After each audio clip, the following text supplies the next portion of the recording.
And the Oscar for documentary short film goes to... We're keeping it short, sweet, and simple today, and I just wanted to share what the winners of the 98th Academy Awards were for the documentary categories. The short documentary that won, I actually feel like had the best access to the public, which was All the Empty Rooms. All the Empty Rooms, Joshua Smackbell and Connell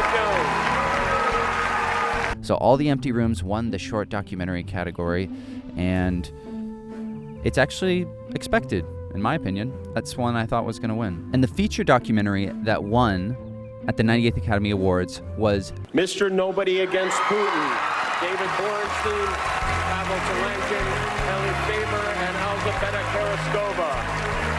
Mr. Nobody Against Putin. Now, I didn't get the chance to watch this one, unfortunately, because you have to rent it on Amazon or Apple TV in order to watch it, so I was being stingy.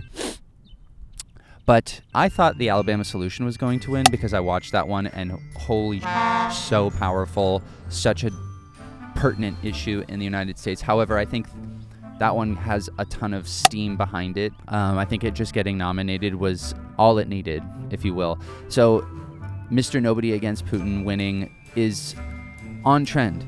The last few years, the movies that have been winning the feature documentary category have all been about what the biggest global issues are, typically wars. So the war in Ukraine, you had 20 Days in Mariupol, and then last year featuring the issue between Israel and Gaza. So this year, no surprise that it is addressing a large global issue with Putin and Russia. Probably the most meaningful story within our current zeitgeist.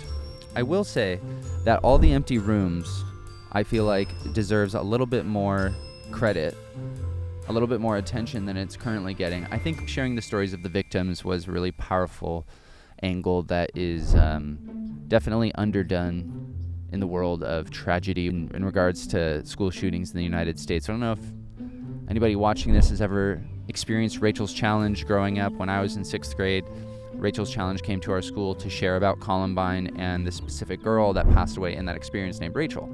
And so that was the first time a victim story. That was like the way I was introduced to the whole school shooting topic as a kid.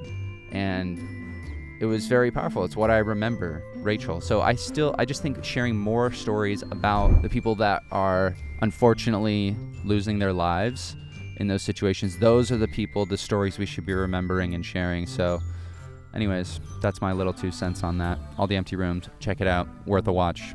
It's an important piece of history to pay attention to these documentaries that are winning at the highest level. Wow, winning! At the largest, most viewed event for filmmaking. And so these are indie films, right? These are indie filmmakers, and we should support them and take note of this specific moment in history. The links for the trailers and where you can watch these films are in the description, so be sure to go watch them.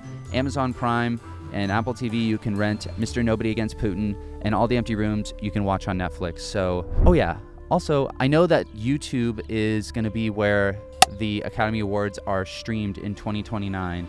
And that being said, I genuinely believe and hope this will happen, but why, once the films are nominated, even shortlisted, that the Academy Award or the Academy could stream all of the films, even just temporarily, on their YouTube channel so that people can watch and be involved. Not only does the Academy need to watch these films more easily, so do the people that care about these films, that care about this world. So please, pretty please, with sugar on top, can you please host these films to make them more accessible, even just temporarily? It would be greatly appreciated. Thank you so much. All right, that's all I have to say.